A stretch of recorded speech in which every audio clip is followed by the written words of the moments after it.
Bonjour à tous les humains qui nous écoutent, les autres espèces aussi, mais surtout les humains. Peu importe le nombre de membres que vous ayez, de bras, de jambes, vous en avez 4, 5, 1. Bienvenue parmi nous. Mon nom est William et je suis accompagné de ma co-animatrice Hélène, que je vous présente maintenant que j'ai fini mon intro bizarre. Tourlou! Comment ça va? Ça va toi? Ça va bien. Contente de faire cet épisode-là. Ouais, puis t'es-tu capable de donner un peu de contexte sur pourquoi que j'étais weird de même au début? En fait, aujourd'hui, on va parler du corps humain, cette fabuleuse machine. Donc, c'est pour ça qu'on vous salue, que vous ayez des bras ou pas, des jambes ou pas. On va vous donner du chocolat. C'est ça. Toi, tu vas parler des parties du corps qui servent plus nécessairement ou quelque chose comme ça? Qui servent plus, qui nous apparaissent des fois inutiles, mais le sont peut-être pas tant que ça. Puis des organes dont on pourrait se passer. Bien curieux de savoir ça. Puis moi, après ça, je vais embarquer sur les parties du corps, mais des statues. Okay. Plus précisément, les pénis de statues et les nez de statues. J'en dis pas plus. Je te dis le mot pénis. Ouais, je vais le dire une couple de fois, mais avant ça, générique. Yes.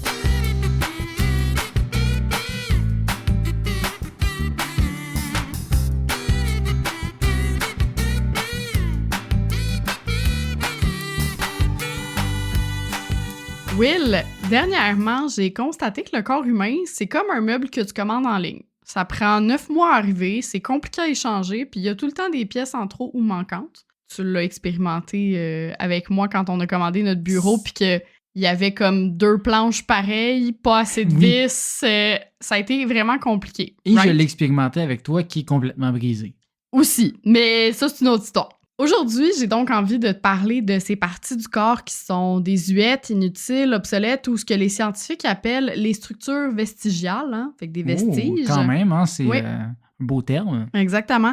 Ces reliques qui font qu'on perd de la valeur sur le marché corporel de l'évolution. As-tu quelques petites idées de, justement, d'éléments du corps qui seraient inutiles, en fait? Je pense, mettons, aux amygdales ou... c'est pas inutile, mais genre les reins qu'on peut en donner un, puis on est correct pareil.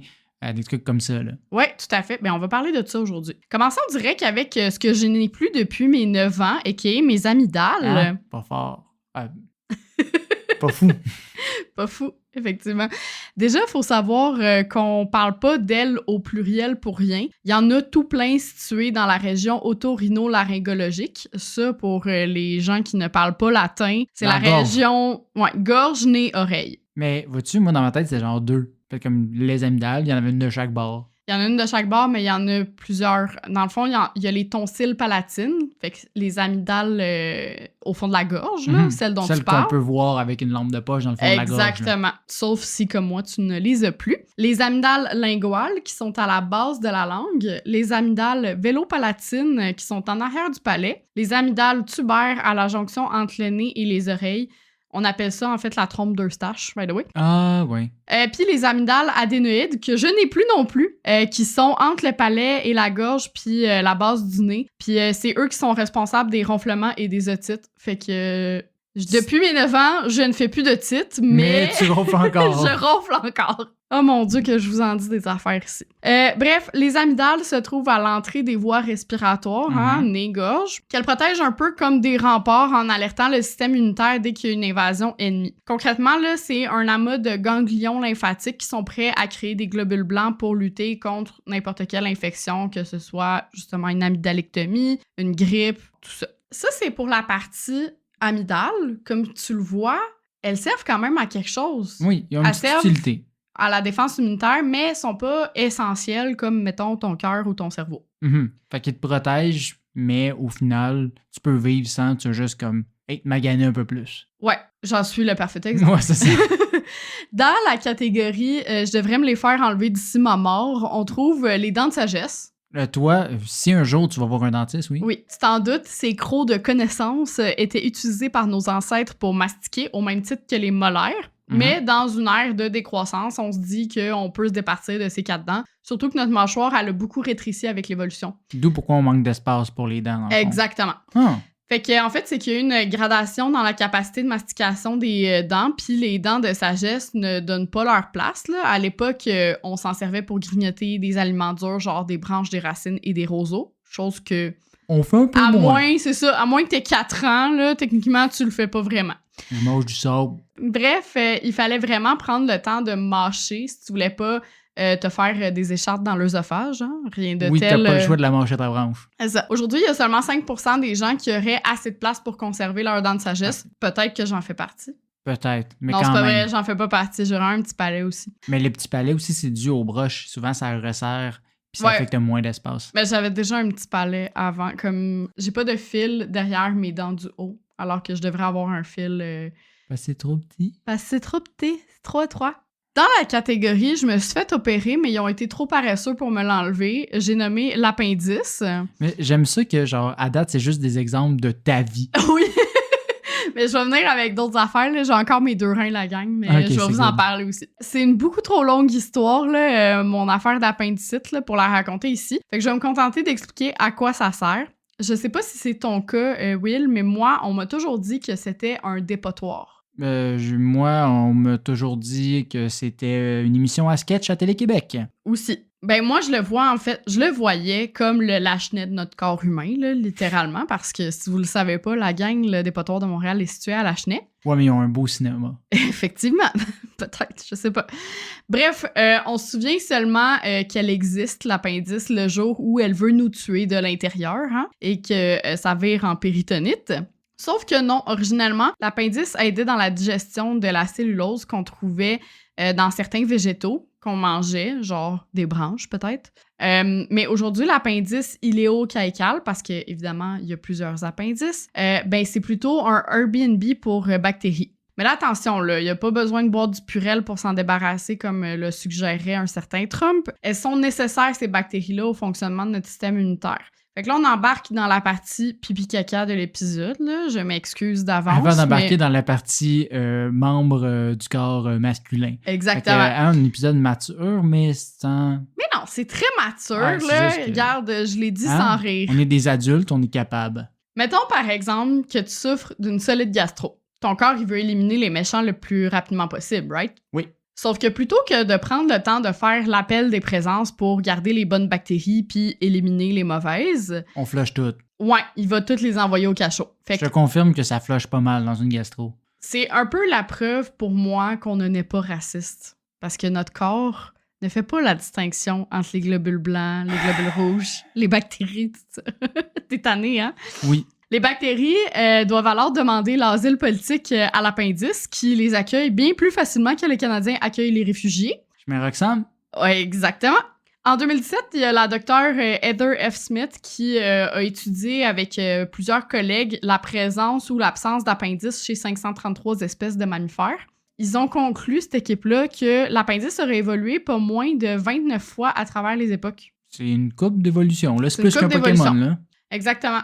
Fait que encore là, tu peux t'en passer, mais c'est une réserve de bonnes bactéries. La seule chose, c'est que des fois, en digérant, les matières digérées prennent pas le bon chemin, ils prennent le chemin de l'appendice, puis souvent, c'est ça qui va causer une inflammation et donc une appendicite. Et là, il faut que tu te fasses opérer parce que ça peut virer en péritonite et là, ton corps, il explose. OK, fait qu'il faut pas nécessairement partir en courant et dire « Enlevez-moi toutes ces parties-là inutiles-là de mon corps. » Exactement. Mais assez parlé de moi et de mes petits bobos. Il y a des trucs à enlever chez d'autres gens que toi? J'ai envie qu'on parle de toi un peu. Oh. Y a-t-il quelque chose qu'on possède tous les deux, mais qui est complètement inutile pour toi? Ah, fait que vois-tu, tu l'as toi aussi. De? Ben, si tu dis on le possède tous les deux. Ouais. Mais moi, c'est utile, pas toi. Ton cerveau? Non. Je sais pas. Les mamelons? Les tétons? Stupid me. Si nous, ça nous sert évidemment à nourrir notre descendance parce qu'on a des seins, pourquoi est-ce que vous en avez? Tu sais, je sais que vous pouvez avoir le cancer du sein pis tout, mais vous nourrissez pas, vous allaitez pas, là. Là, je le sais où est-ce que tu t'en vas. Où c'est que je m'en vais? Tu t'en vas dans les non-genrés. Non, même pas. Ah, OK. Non, mais juste... parce qu'il me semble que le bébé, à la base, est comme semi-féminin, il devient un ou l'autre, là. Ouais, mais en fait, c'est que quand on est encore un fœtus dans le ventre de notre mère, on est asexué. Puis, dans le doute, des mamelons sont créés. Juste au cas où. Juste au cas où. On sait jamais. Est-ce que c'est vraiment la priorité dans la création d'un corps humain, la création des mamelons? Je sais pas, mais bref. Tout le monde a besoin. Mais ce serait pas la première fois qu'on saute des étapes d'un assemblage, hein? On s'entend, là. Ça se passe à chaque fois qu'on achète un meuble Ikea. Bref, dans le fond, ce que j'essaie de dire, c'est que par défaut, le fœtus est comme femelle, entre guillemets, ou non-genré, comme tu le dis. Puis, grosso modo, quand la testostérone entre en jeu, là, c'est vraiment vulgarisé grossièrement, Oui. mais quand la testostérone entre en jeu, c'est là qu'on voit les balbutiements d'une anatomie masculine, puis que là, votre petite caquette, elle s'en vient. Mais les mamelons sont déjà là. Mais les mamelons sont déjà là. Fait que voilà. Will, toi qui, j'en suis sûre, a toujours rêvé d'être un elfe. Ben, j'ai toujours rêvé d'être dans le monde du Seigneur des Anneaux, mais sans toute la souffrance qui vient avec. Fait que oui, l'ère des elfes, c'est un bon plan. Tu seras content d'apprendre que c'est peut-être possible, c'est peut-être le cas, en fait. Ok, j'ai hâte de voir ce que ton interprétation d'un elfe. Je suis pas experte, là, mais sur ton oreille gauche, il me semble avoir vu un tubercule de Darwin. Est-ce que tu sais c'est quoi? Non, mais je t'ai vu me regarder les oreilles l'autre soir, puis j'étais comme, qu'est-ce que tu fais?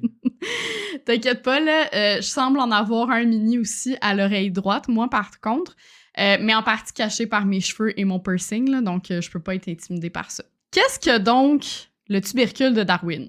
C'est un amas de cartilage qui est rien d'autre, en fait, qu'une anomalie congénitale. Ça a l'air d'une petite boule, là, souvent sur l'oreille. Il y en a chez qui c'est plus proéminent que d'autres, mais ce qui fait que ton oreille est un petit peu pointue, grosso modo, sur le comme repli. Fait que j'ai une oreille plus pointue que l'autre. C'est ça que t'es en train de me dire.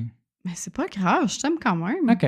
Jadis, il semblerait que ça permettait justement un repli du haut de l'oreille sur le canal auditif. Comme un petit chien. Comme un petit chien, exactement.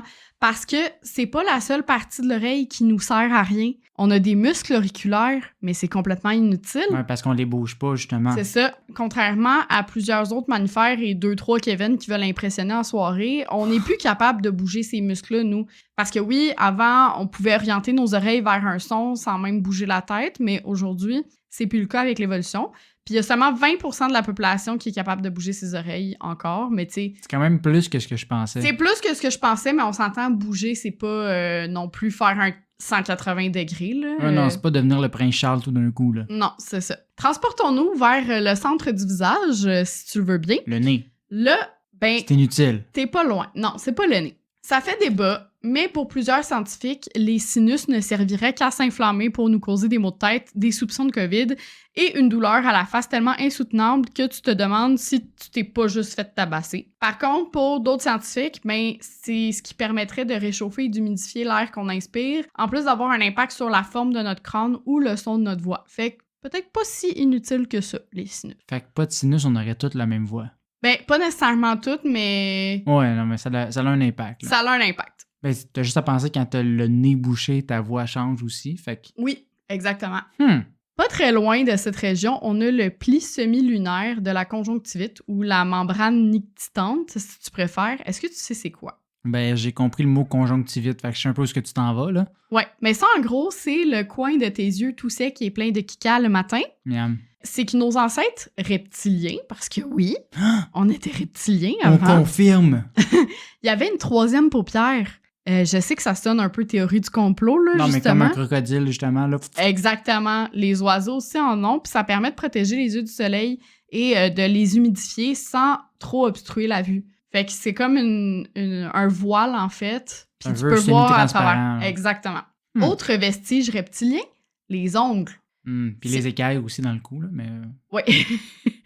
Si aujourd'hui, ils servent à être manicurés, rongés ou passés sur un tableau pour crisper les oreilles, à l'époque, c'était des griffes qu'on avait, puis on s'en servait pour déchiqueter de la bouffe ou creuser la terre. Mais aujourd'hui, tu sais, tu peux creuser un petit peu, mais tu vas plus te servir de tes doigts que de tes ongles, puis... Pratique pour les guitaristes, pour les gens Ouais. qui font de la coke. Ouais, puis Pour, éplucher des clémentines. Mais c'est pas Ouais, mal ça. C'est ça. Parlons maintenant des fameux poils qu'on se tue à enlever, nous autres, les femmes, par tous les instruments de torture qui nous passent sous la main. Fait que tu parles-tu de mon poil entre mes deux sourcils? Exactement. Non, tu sais sûrement, mais il nous servait à nous réchauffer back in the days, parce qu'on en avait vraiment beaucoup plus, là, puis il Mais recouvrait notre corps tel un champ de blé. Ça veut dire que on est les cousins des primates. Tu nous confirmes ça aussi? Mon Dieu, reptiliens et primates? Toutes ces réponses. Wow! Ouais. Bien, outre ceux qu'on a sur la tête, là, donc cheveux, cils, sourcils, ils servent à rien. Genre, même la barbe puis la moustache, ça sert pas à grand-chose. mis à part être sexy. Le muscle horripilateur aussi, il nous est pas plus utile pantoute. Il est situé à la base du poil, puis c'est ça qui fait que on a la chair de poule, là, dans le fond. Mm-hmm. Autrefois, 2 utilités. Redresser le poil pour que la personne apparaisse plus grosse et volumineuse face à la menace, comme des chats, en fait, ou d'autres animaux le font aussi. Puis créer justement le fameux goosebumps, donc la chair de poule, qui agissait en fait comme couche thermique isolante en cas de frisson. Ça nous réchauffe, en fait. Ouais, sauf que là, on en a tellement pas assez, là, ou en tout cas, la plupart des personnes en ont pas assez pour que ça réchauffe vraiment. Un gros effet. Puis on porte des vêtements aussi aujourd'hui. Le muscle horripilateur, c'est un réflexe. Justement, un autre réflexe qui ne nous sert plus à rien, le plissement de la peau quand elle est plongée dans l'eau ou les fameux doigts ratatinés, si tu préfères. Quand tu te laves les mains, à moins que tu le fasses pendant une demi-heure, ta peau, elle ressort normale parce que on a du sébum qui agit comme imperméabilisant. Sauf que si tu laisses tremper trop longtemps tes mains, par exemple, ben, le sébum, il va se dissoudre dans l'eau, puis là, c'est ça qui va faire que ça gondole ta peau. Mais... C'est parce que l'eau, elle s'infiltre parce que tu n'as plus le sébum. Exactement. Puis ça, c'est une réaction du système nerveux qui vise à contracter les vaisseaux sanguins puis qui permettait à nos ancêtres de récolter plus facilement de la bouffe, des objets dans l'eau aussi, parce que supposément, ben, ça offrait une meilleure adhérence. Ah, fait qu'on on devient des petits gants antidérapants. Exactement. Oh. Ben, il y en a qui disaient que, tu sais, ça rappelle un peu des pneus mais... la façon que c'est fait, là. Non, mais tu sais, comme les petits gants en caoutchouc. Exactement. Là, Je pourrais évidemment pas faire cet épisode sans parler du coccyx, qui est les restants d'une queue qu'avaient nos ancêtres. Faut dire qu'elle avait plusieurs utilités pour les premiers humains, maintien de l'équilibre, protection des organes reproducteurs et même balançoire ou chasse moustique naturelle. Ben, un peu comme d'autres animaux ont, là. Fait que, comme pour les vaches. On était le marsupilami, là. On était tous les animaux, Hélène. C'est ça que je comprends, là. Pourquoi les singes en ont encore une et pas nous? Ben, tout simplement parce que nous, on a appris à marcher. Fait qu'on n'en avait plus besoin pour justement maintenir notre équilibre et tout. Le dernier, mais pas des moindres, le petit orteil. Et oui, il avait jadis une autre utilité que de nous faire hurler parce qu'il a salué un coin de meuble d'un peu trop près. Entre autres, il était plus facile de se déplacer d'arbre en arbre ou d'attraper des objets avec les pieds en ayant plusieurs orteils. Puis aujourd'hui encore, les orteils, ça participe à maintenir l'équilibre, à supporter le poids de notre corps, mais on s'entend que toute la charge est loin d'être sur le petit dernier. Puis surtout, il y a beaucoup de gens, de scientifiques qui s'entendent pour dire que il faudrait juste un gros orteil. Ouais, c'est ça. Tout le long. Comme un soulier d'escalade. Non, comme le gars dans Brise de Nice. Oui, exactement. Juste un gros pouce. C'est ça. C'est tout. Mais ça, ce sont presque tous des éléments externes. Il y a aussi des organes internes dont tu pourrais te passer et tout à fait vivre normalement sans. En cas d'accident ou de maladie comme un cancer, par exemple, ben, on peut décider de te retirer la rate, l'estomac, les organes reproducteurs, le côlon, la vésicule biliaire ou les reins. Puis ces humains-là, ben, ils fonctionnent très bien, là, c'est ça. Bref, le corps humain est vraiment une machine beaucoup plus incroyable que ce qu'on pourrait penser. Fait que je sais pas si t'as appris des choses, s'il y a des... Ben oui, clairement, là. Genre, des choses que tu pensais qu'il y avait absolument aucune utilité, puis finalement, t'es comme « Oh, wow, OK. » Ben, au niveau des amygdales puis de l'appendice, là, clairement, là, je savais pas. Mais ça, c'est fou de savoir comme toutes ces bouts-là inutiles ou ces bouts-là qui sont finalement utiles, mais juste moyennement. Mais ça, des affaires qui viennent toutes de notre passé. Effectivement. Très intéressant. Et parlant de passé, dis-je dans une transition on ne peut plus pas subtile pour 2 scènes, j'ai aussi envie de voyager dans le temps aujourd'hui et te ramener dans l'Antiquité. Ouh, j'aime ça. Le sujet de mon intérêt du jour est aussi les parties du corps, comme j'ai dit tantôt, mais pas celles directement sur nous, mais celles des statues grecques et égyptiennes, pour être plus précis. Ouais. Encore plus précisément, certaines particularités qu'on leur remarque lorsqu'on passe une nuit au musée. Commençons avec les Grecs, peuple reconnu pour philosopher en petites toches blanches en mangeant des raisins, mais aussi beaucoup pour leur nudité. Oui, c'est vrai. On s'entend, si tu as déjà vu une statue d'un homme grec, les chances que celui-ci apparaisse vêtu sont assez minces. Là. Pourquoi donc? Mais surtout... Parce qu'ils ont inventé la démocratie, puis le peuple, tout ce qu'il voulait, c'était la liberté d'être tout nu. Oui, mais peut-être. C'est une bonne théorie qui n'est pas la réalité, mais c'est pas grave. C'est pour ça que je suis là. Puis pourquoi, au grand pourquoi, ont-ils toute l'entrejambe de la grosseur de quelqu'un qui vient de sauter dans le fleuve Saint-Laurent au mois d'avril? Parce que ce serait plus petit s'il avait sauté au mois de janvier. Je t'ai brisé. Oui. Pour y répondre, et sans parler du fleuve Saint-Laurent, on doit d'abord revenir à un aspect de la culture grecque de l'époque. On se souviendra que les Grecs, grands fans de sport, aimaient aussi par-dessus tout effectuer ceux-ci en étant dans leur costume d'Adam, a.k.a. cul-nu. Ouais. Petit rappel, parce que j'en ai déjà parlé dans un épisode précédent, le terme gymnase nous provient du grec gymnos, qui signifie justement nu. Ah oui, c'est vrai. Pour eux, être vêtu en faisant du sport, c'est signe de barbarie, littéralement. La nudité était vue comme héroïque et athlétique pour l'homme. Je précise bien pour l'homme parce que les femmes, ben, ils n'étaient pas invitées au party. Hein. Le sport, puis lutter tout nu, c'était juste en gars. Ouais, ben, les femmes sont trop faibles, voyons. Ben, c'est ça.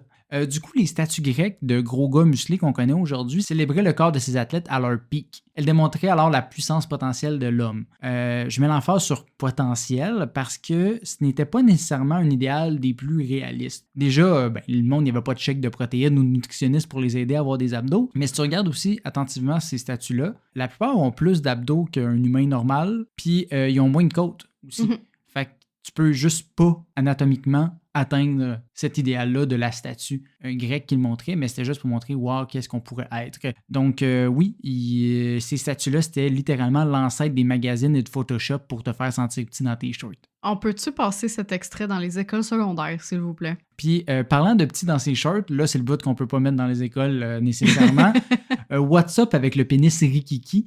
Est-ce qu'il faut tirer comme conclusion que les hommes étaient moins bien membrés en Grèce? Ben, pas nécessairement. Les sculpteurs donnaient volontairement des organes plus petits que la moyenne à leur statue ultra musclée. Pourquoi? Parce que contrairement à aujourd'hui, un petit pénis était signe de virilité. OK. Pour la civilisation grecque, l'homme devait être rationnel, intelligent, contrôlé et être capable de surpasser son côté animal. Et avoir un petit pénis. Ben, l'homme idéal utilise la raison puis il n'est pas dominé par le désir. Du coup, un gros membre représentait indirectement l'homme de base qui pense juste avec son deuxième cerveau et qui est drivé par le sexe. On préférait que nos modèles masculins représentent la retenue, le contrôle de soi, contrairement à ces hommes qui ne pensent juste qu'à ça. Fait que, vu que ça se dit mal, tous ces attributs-là sur une statue, on le communiquait par un petit pénis. Fait que c'est pas parce qu'il avait peur de s'enfarger dedans puis ça faisait qu'il était plus faible. Non, c'était vraiment juste pour dire on met l'emphase sur le gars qui est bien cote puis qui est intelligent. Je comprends. Flavien Villard, un doctorant en histoire grecque à l'université 1 Panthéon-Sorbonne, un bon titre, qui est aussi spécialiste des questions de sexualité dans la Grèce antique. Chacun ses décisions de spécialité. Ce gars-là, c'est ma source principale de ce que je te dis depuis tantôt. Ouais. Explique que la frénésie sexuelle, c'est aussi considéré un attribut féminin. Fait que c'est les femmes qui sont prêtes à se contrôler dans la chambre à coucher. Les hommes, oui, ils sont hystériques. C'est ça, c'est folle frette. Ceci étant dit, si nos héros ont des petits pénis flasques, j'ai aussi malheureusement, pour mes yeux chastes, découvert, encore à cause de Flavien, d'autres types de statues grecques de l'époque qu'on ne verrait pas nécessairement dans les musées ouverts à tout âge. Tes yeux chastes, tu dis ça juste parce que ta mère nous écoute. C'est ça, mais tu connais les satyres? Oui. Ces créatures demi-homme, demi-bouc de la mythologie grecque? Oui. Ben, ils sont pas tous aussi gentils que celui dans Hercule ou dans Percy Jackson. Parce qu'ils servaient justement comme imagerie pour la folie, la luxure et la perversion sexuelle. Du coup, il existe beaucoup, et je dis beaucoup, de statues de satyres avec un bon gros shaft bien bandé. Oui, j'en ai déjà vu. Ben, c'est ça. Ben, c'est un peu weird quand même à regarder parce que genre, il est quasiment de la longueur du satyre, là, souvent. Mon quick Google, après avoir pris cette info, a pu voir que c'est malheureusement une imagerie qui semble toujours très utilisée et vendue. Donc, vous aussi pouvez avoir votre petit satyre bandé à la maison. T'as clairement trouvé une nouvelle catégorie porno, là. Ben non, sûrement pas de nouvelle. J'ai pas été aussi loin que ça. J'étais allé sur Google Images quand même. D'ailleurs, parlant de trucs que je ne peux unsee, j'ai aussi appris par le fait même de ces étranges recherches que malgré toute cette nudité, il était mal vu chez les Grecs de se montrer le gland. OK. Fallait qu'ils se mettent sur un cache-gland, un cache-cou. Ouais, ben en fait, attends, ils pouvaient montrer leur pénis, mais pas le gland. Oui. Oh my ça God. aussi, ils mettaient une petite tuque. Ben, presque. C'est plus weird que ça. En fait, ils utilisaient ce qu'on appelle un kynodesme. Ça aussi, ça se trouve sur Google si vous voulez. C'est une sorte de corde attachée à la taille, mais aussi, après ça, au bout du prépuce. Mm-hmm. Fait que comme la petite peau recouvre attachée en haut du gland. Okay. Le confort semble pas très optimal de ce que j'ai vu. Tu sais, j'ai pas regardé très longtemps, j'ai pas testé, mais c'est ça. Tout ça pour vous dire que les satyres, eux, ils ont pas de petite corde autour, puis on voit très bien leur bout sur leur statue comparativement aux statues grecques où tu vois souvent la peau bien. Mais dans le fond, c'est bien un string positionnée. trop petit. Non, c'est comme tu fais c'est attaché à la taille, puis après ça, tu fais un nœud OK. en haut du gland. OK, ça passe pas par les faunes. Ça passe pas par les faunes, c'est attaché à la taille. OK. Puis après ça descend les deux bouts de la corde s'en viennent faire un nœud. Ouais, ça a l'air confortable. Ouais, mais c'était à la taille parce que c'est comme ça, tu pouvais décider si tu voulais te le remonter puis te le coller en haut ou en bas. Ok, j'en connais beaucoup trop. Maintenant, sur ce sujet, si vous voulez voir ça, ça sera pas sur notre Instagram. Non. Fait que faites vos recherches tout seul. Ceci étant dit, les petits pénis, quant à eux, sont demeurés un idéal au niveau des statues. Tu sais, ça a comme quitté la culture grecque, mais c'est devenu un idéal pour les statues que les Romains ont volé avec tout le reste qu'ils ont volé aux Grecs. Puis ça s'est même rendu au Moyen-Âge avec le David de Michel-Ange. Oui. Qui a repris cette image-là, même si ça l'a fâché l'Église, puis ils ont dit de mettre une petite feuille devant. Oui, mais l'Église, à l'époque, puis même encore aujourd'hui, ils se fâchent pour tout. Ouais, c'est ça. Ceci, c'est tout de même perdu avec les siècles, parce que sinon, on ferait pas de blagues sur les grosses corvettes, puis on parlerait pas de BDE récemment. BDE? Big Dick Energy. Tu suis pas le slang des jeunes, Hélène. Faut que tu suives. Malheureusement. Mais bon, les micro-pénis... Je pense pas que nos auditeurs... plus âgés savaient non plus c'était quoi. Non, mais je me souviens pas c'est où. Je pense que je pense que c'était à Fox News, il parlait de ça, puis il était comme, si vous savez pas c'est quoi, demandez à vos jeunes. Puis j'étais comme, si tu demandes ça à ton enfant, ça va être une belle conversation. Tes kids qui te font ton éducation sexuelle. Ça, exact. Wow! Le rêve. Mais bon, les micro-pénis ne sont pas la seule chose qu'on remarque de nos jours en voyant une statue datant de l'Antiquité ou de l'ère classique. Bien souvent, elles vont aussi manquer d'autres parties du corps, souvent les mains, les bras, le nez ou la tête. Ouais. On peut prendre un exemple la Vénus de Milo, reconnue, mais qui n'a pour pas être de bras. démembrée. C'était pas par design, hein, c'est bien parce que ses deux bras ont tombé à cette statue-là. Les bras, ils ont tombé. Oui. Parce qu'elle a vu un pénis. Oui, peut-être qu'elle a vu le gland du satyre, je sais pas. On s'entend, c'est une statue de vieille de 2000 ans, fait qu'elle a passé à travers bien des intempéries, donc c'est normal que les bras aient fini par tomber. Ces parties manquantes-là sont généralement explicables par l'usure naturelle au fil du temps. C'est souvent elles qui partent en premier, tandis que les jambes puis le torse sont généralement plus fixés solidement au socle de la statue. Fait que c'est rare que tu vas les voir détruites. C'est pour ça que c'est souvent ça qui reste dans les musées. Par contre, bien que ça explique plusieurs cas, ça ne s'applique pas nécessairement aux statues égyptiennes. Ah, ils sont de côté. Non, c'est pas pour ça. Mais si tu as eu la chance de voir des bustes égyptiens dans un musée, tu as probablement remarqué que la plupart n'ont pas de nez, puis c'est pas un hasard. Parce que le sphinx en a pas, fait que les statues peuvent pas en avoir. Non, c'est pas à cause du sphinx, même si la cause est semblable. Obélix? Non, c'est pas lui. En fait, ces statues-là auraient été volontairement endommagées dans l'Antiquité. OK. Pourquoi? Il faut d'abord comprendre que dans la culture de l'époque, les Égyptiens ont une vision plutôt complexe de l'être humain. Tandis que, mettons, dans notre culture judéo-chrétienne, on parle de corps et d'âme, chaque individu compte en lui une dizaine de composantes matérielles et immatérielles et il est important pour eux de conserver l'intégrité de l'être après la mort, d'où les divers rites et cérémonies effectués à l'époque. Tu sais, comme la momification, c'était justement pour conserver le corps intact dans la mort. Le corps, d'ailleurs, on l'appelait le jet. Le jet? Oui, D-J-E-T. Il y a d'autres termes pour les autres parties du corps. On ne les connaît pas toutes. Il n'y a pas une liste exhaustive. Ils ne nous ont pas laissé ça, les Égyptiens, dans leurs hiéroglyphes. Ils sont pas Mais je peux t'en donner une coupe, comme le Hib, qui est le cœur, le Ren, qui est le nom ou l'identité de la personne, le Shout, qui est l'ombre de la personne, Sekem, qui est la force, Sa, le corps spirituel, Ka, qui est le double de la personne ou la force vitale. Il n'y a pas de traduction littérale. Et le Ba, qui est la personnalité. Mais en soi, on dit personnalité, mais c'est ce qui se rapproche le plus de l'âme dans notre culture à nous, même s'il n'y a pas d'équivalent réellement. Ton essence intérieure. Un peu. Tout ceci pour dire que les statues égyptiennes n'étaient pas seulement de l'art à l'époque, mais étaient posées à côté des sarcophages pour que le bas, si j'ai bien compris, là, parce que c'est quand même compliqué toutes ces affaires-là, puisse s'incarner dans ces statues, parce que ces statues-là vont remplacer le jet, donc le corps. Fait qu'ils mettent ça à côté pour que l'âme, puisse avoir un nouveau corps après la mort. En tout cas, je pense. L'information à retenir, c'est que ces statues sont donc considérées vivantes et contiennent une force spirituelle puissante. Elles permettent aux personnes décédées de survivre dans l'au-delà. Du coup, admettons qu'il y ait un pilleur de tombeaux pendant l'Antiquité qui essaye de voler les richesses de nos défunts. t'as comme pas envie que son esprit te poursuive puis que t'aies une malédiction sur toi. Fait que pour éviter ça, les pilleurs cassaient le nez des statues, privant ainsi l'esprit de pouvoir respirer et donc de vivre. Donc le nez était comme la source de vie perçue. Donc vu qu'il brisait le corps, l'esprit ne pouvait pas continuer à vivre et donc ne pourrait pas hanter ces pilleurs-là. Pas juste les pilleurs qui détruisaient les statues par contre, mais les pharaons aussi. Ça a commencé avec Akhenaton, le père de Toutankhamon, qui avait voulu instaurer une réforme religieuse où les Égyptiens devaient désormais vénérer un seul dieu, Aton. Ça n'a pas passé fort au conseil, je te dirais, chez les Égyptiens. Fait qu'à sa mort, on s'est assuré d'aller détruire toutes ses effigies, histoire qu'il perde tout son pouvoir et effacer le chaos qui avait amené à leur civilisation. C'est par la suite une pratique qui est restée pour tout pharaon qui voulait, mettons, asseoir sa légitimité sur le trône. Fait qu'il allait détruire les trucs de son prédécesseur pour être sûr que ça soit lui qui était vénéré pour la suite. En même temps, il savait que lui aussi il allait être détruit. Oui, mais pour le temps qu'il est là. Dans ces cas-là, on coupait aussi parfois les bras pour éviter que les offrandes ne soient prises et les oreilles pour éviter que les prières soient entendues. On prenait pas de chance. On casse tout. Ben, les murs ont des oreilles. Il aurait pu la casser en 1000 morceaux, mais il enlevait vraiment juste les bouts spécifiques. Ouais. Chacun sa décision. Les parties du corps utiles. Laissez juste l'appendice plus les amygdales. Exact.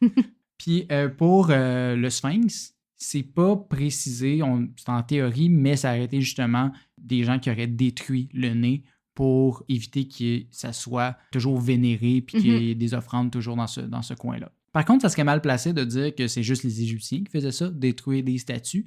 Les grands vilains de l'humanité, les chrétiens, ont aussi participé à ces destructions-là. C'était-tu pendant les croisades? Un peu, hein. Fait qu'ils ont détruit les statues histoire d'empêcher le culte de ces sales païens, vénérer notre Dieu à nous. Ça s'est fait pas juste en Égypte, mais aussi en Grèce, parce qu'on a retrouvé une statue de la déesse Aphrodite, le nez cassé, avec une croix gravée dans le front. Pas mal un dead giveaway que c'est les chrétiens qui ont fait ça. C'est pas une intervention de Jesus himself, là. Ben, tu sais pas.